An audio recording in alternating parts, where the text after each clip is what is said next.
अनेकेषाम्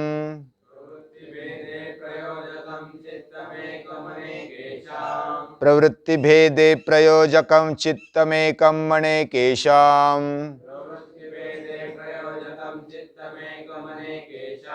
निर्माणचित्तान्यस्मिता मात्रात् निर्माणचित्तान्यस्मिता मात्रात् प्रवृत्तिभेदे प्रयोजकं चित्तमेकम् अनेकेषाम्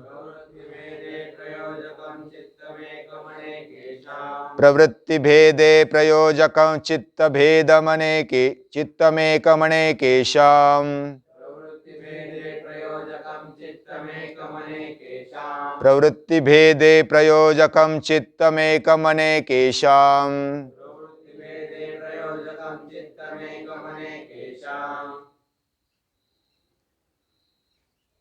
कल हमने देखा था कि जो चित्त निर्माण होता है, अच्छी तरह से निर्माण होने वाला चित्त, जैसे वाल्याकोली वाल्मीकि बन गए, यानी उन्होंने अपने अंतःकरण में बदलाव लाया, उनका चित्त अलग तरीके से बन गया और वो महापुरुष बन गए, महर्षि बन गए। एक ही जन्म में जात्यांतर परिणाम उनके जीवन में दिखाई देता है। ऐसे अनेक उदाहरण हैं। तो जो चित्त निर्माण होता है वो अस्मिता मात्र, उससे निर्माण होता है। हमारे अंदर जो अस्मिता है, ये गौरवपूर्ण अपने आप को समझते हुए अंदर जो शक्ति है, अहंकार के द्वारा उसका सही उपयोग, हर कोई अपनी भूमिका अच्छी तरह से समझते हुए वह रोल अच्छी तरह से निभाए, और उसके लिए अहंकार की आवश्यकता होती है। लेकिन वो अहंकार हमें उपयोग करना आना चाहिए। वह पूजनीय दादाजी बोलते हैं कि वह चमड़ी की तरह नहीं होना चाहिए, वह जूते की तरह होना चाहिए। जूते जैसे हम मंदिर में जाते समय निकाल देते हैं बाहर, तो वैसा ही हमारा अहंकार जब चाहे तब उसको पहन लेना है, जब नहीं चाहते हैं तब उसको निकाल देना है। जब हम कुछ बनना चाहते हैं, विकास करना चाहते हैं, कुछ भूमिका निभाना चाहते हैं, तो अहंकार का उपयोग करना है। जब ध्यान लगाना है, भगवान के पास बैठना है, तो अहंकार को छोड़ देना है। उसका काम भी करना है, उसका स्मरण भी करना है, तो अहंकार को छोड़ देना है, उसमें तल्लीन हो जाना है।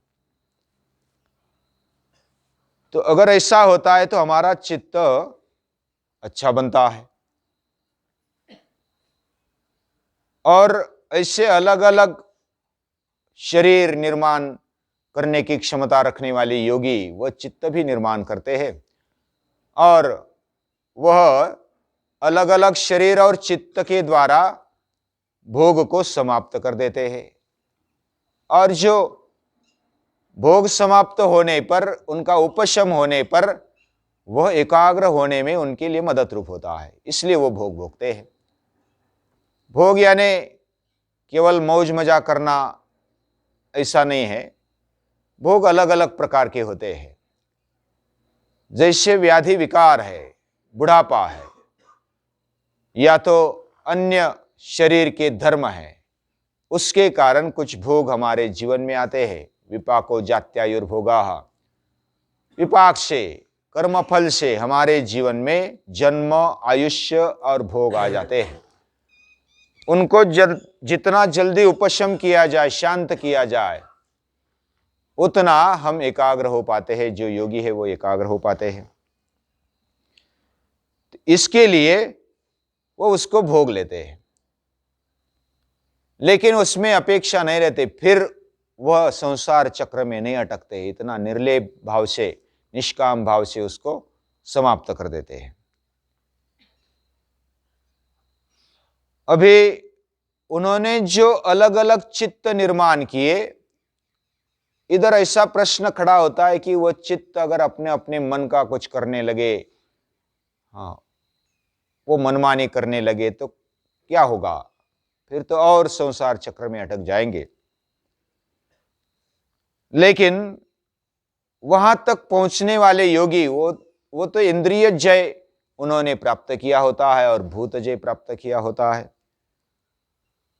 संप्रज्ञात समाधि तक वो पहुंचे होते हैं, यानी उनकी बुद्धि और धैर्य, उनका अंतःकरण बहुत ही शुद्ध और सतर्क रूप से वह मौजूद होता है।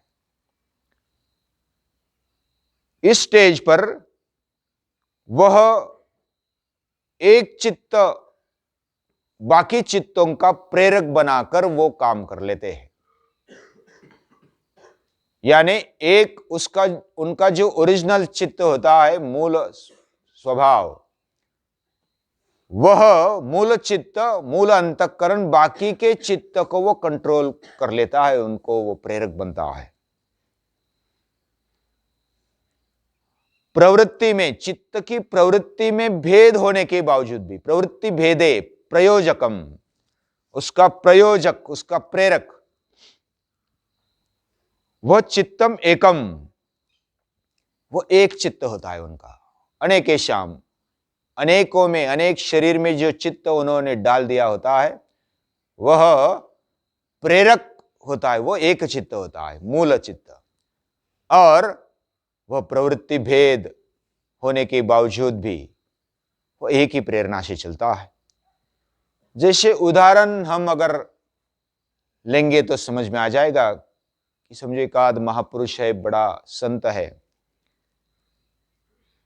उनका अपने चित्त पर कंट्रोल होता है, उन्होंने अपना चित्त संयमित किया हुआ, इंद्रियों को संयमित किया हुआ, पूरे भूत मात्रों को संयमित किया हुआ, ऐसा उनका चित्त होता है। तो वो अपने पर कंट्रोल तो पाते ही है, बाकी उनको सुनने वाले जो भी व्यक्ति है उनके चित्त पर भी वो कंट्रोल पाते हैं। ऐसे सैकड़ों हजारों व्यक्तियों पर कंट्रोल पाने वाला चित्त उनका बना होता है। उनमें फिर अलग अलग प्रवृत्ति होने के बावजूद भी उनका सुनने वाले बहुत लोग होते हैं, तो उधर वो कंट्रोल पाते हैं। जैसे हमारे अंदर भी, हमारे जीवन के अंदर एक ही चित्त होने के बावजूद भी अलग अलग इंद्रियों पर वो कंट्रोल पाता है। उसी तरह ये जो योगी है, साधक है, वह अलग अलग चित्तों पर कंट्रोल पा लेता है, उसकी उतनी कैपेसिटी हो जाती है। उधर थोड़ी भीति भी रहती है, वह अलग अलग चित्तों को प्रेरणा देते देते उसके पास जो सिद्धियां होती है उसमें कभी कभी अटकने की संभावना होती है। उनमें भी अहंकार होता है और कुछ वासनाएं होती है, इसलिए तो वो चित्तों को प्रेरित करते हैं ना। उनको कुछ अपेक्षा होती है, उन अपेक्षाओं को, भले अच्छी अपेक्षा है, अच्छी कामना है, वासना है, और उसको साथ में लेकर वो चलते हैं और संभावना होती है कि उस कामना में वो अटक न जाए। अगर उसमें वो अटक जाते हैं, वासना, कामना में, इच्छा में, तो फिर उनका अधःपतन हो सकता है। जब हमने कल एक उदाहरण सुना था, कृष्ण का उदाहरण, कृष्ण, भगवान श्री कृष्ण रासलीला करते समय गोपियों के साथ अलग अलग शरीर को धारण किया और उनके साथ वो खेलने लगे। और दूसरा कोई योगी अगर अलग अलग शरीर धारण करते हुए, चित्त, अलग अलग चित्त निर्माण करते हुए अगर कुछ कर्म करता है, कुछ भोग भोगता है, तो श्री कृष्ण, भगवान श्री कृष्ण में और दूसरे योगी में थोड़ा अंतर है। भगवान श्री कृष्ण को कुछ लेना देना नहीं है। वो अपने भक्तों के इच्छा के कारण वह निष्काम भाव से उनकी इच्छा पूरी कर देते हैं। कोई लेना देना नहीं है भगवान श्री कृष्ण को। लेकिन जो योगी होता है वो अपने भोग खत्म करने के लिए कुछ ऐसी भावना इच्छा रखते हुए जो कामना युक्त है, भले प्रगति की ओर जाने वाली कामना हो, लेकिन कामना तो है, तो इसलिए उनका अधःपतन संभव है। तो उधर सावधान रहना चाहिए, उधर एकाग्र होते हुए हमारे ध्येय पर लगे रहना चाहिए। उधर अपने अंतःकरण को, पूरे अंतःकरण चतुष्टय को कैसे शुद्ध रखा जाए, कैसे उसको आगे बढ़ाया जाए, कैसे उसको निष्काम भाव दिया जाए, ये अगर वो दे सकता है तो वो फिर उधर से अधःपतित नहीं होगा, और उधर भी जो अधःपतन की संभावना है वह संभावना को वो टाल सकेगा। इसलिए आगे आने वाले सूत्र में बताया है कि ये जो चित्त होता है वो ध्यानज होता है, और ध्यानज चित्त तत्र ध्यानज मनाशयम, उसके जो पुराने संस्कार है वो किस तरह के, कितनी मेहनत की हुई है और कितना ध्यान देकर लक्ष्य पूर्वक अपने चित्त को उसने निर्माण किया है, बनाया है, इसके ऊपर से उसके अधःपतन की संभावना कम है या ज्यादा है वो हम देख सकते हैं या तो अभ्यास कर सकते हैं। लेकिन जितना ध्यान पूर्वक उस साधक ने अभ्यास किया है, लक्ष्य को बनाते हुए और अपने चित्त को शुद्ध रखते हुए, अंतःकरण को शुद्ध रखते हुए अगर वो आगे बढ़ता है, निष्काम भाव से बढ़ता है, तो वह निश्चित रूप से आगे बढ़ता है।